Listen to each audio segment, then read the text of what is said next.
2019, 65% des entreprises ont été attaquées.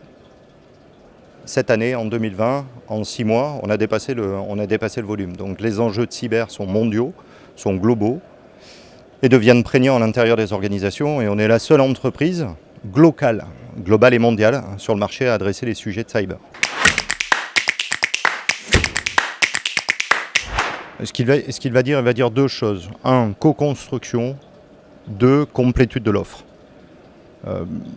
Les enjeux de cyber sont majeurs à l'intérieur des organisations et on se doit de co-construire avec le client la meilleure réponse à son besoin.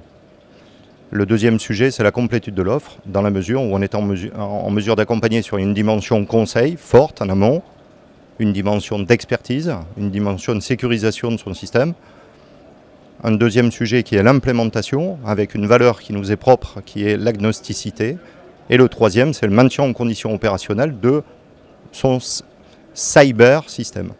Voilà. Il va retenir 3 points, je vais dire. Confiance, humilité et engagement. On va dire que c'est les trois éléments forts qu'on retient en règle générale dans la relation avec Capgemini.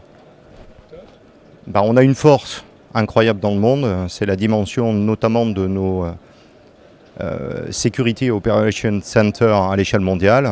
On couvre toutes les plaques géographiques, full as the sun, 24 heures sur 24, sur les sujets de maintien en conditions opérationnelles, des sujets de cyber dans le monde. Donc on a des SOC en France, en Europe, aux États-Unis, et bien entendu nos plus grandes capabilities sont en Inde, allant jusqu'à le threat intelligence. Il va dire 2 choses. La première, c'est qu'on est cher. Mais on apporte beaucoup de valeur, donc c'est normal. La valeur encore plus dans la cyber fait qu'on est cher, mais on apporte de l'expertise. Et on est extrêmement compétitif sur les schémas industriels dans le cadre des maintiens en conditions opérationnelles, dans la mesure où on est en mesure de leverager à la fois nos offres locales en France, industrielles, et nos offres globales, mondiales, principalement en Inde.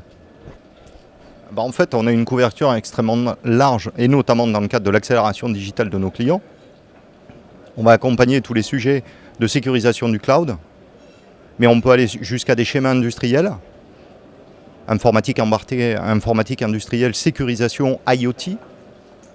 Les sujets de data et de big data sont extrêmement importants, et la sécurisation des data à l'échelle mondiale, c'est majeur. Et toute cette couverture-là, on la traite chez Capgemini.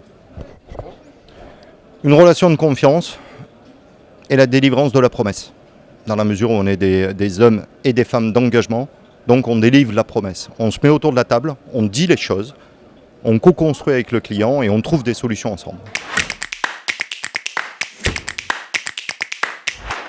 La couverture de service, premier point. Le conseil, l'intégration avec le côté agnostique et le maintien en conditions opérationnelles. 2, le global, le modèle à la fois local et mondial. 3, la délivrance de la promesse et des engagements avec les ROI associés. Le premier, c'est un niveau d'exigence fort de part et d'autre, allant jusqu'à l'exec sponsorship, extrêmement fort de part et d'autre pour faire avancer un sujet cyber. Le deuxième, c'est se dire que le monde de la cyber est extrêmement large et on peut être amené à découvrir des choses ensemble, faisant que le périmètre que l'on avait pris au départ s'avère beaucoup plus large que ce que nous avions prévu ensemble au départ. Le troisième, il est budgétaire. Les risques de cyber sont majeurs, il faut que les comités exécutifs en prennent conscience et qu'ils se donnent les moyens de débloquer des budgets pour adresser les sujets de cyber. Et c'est le troisième niveau.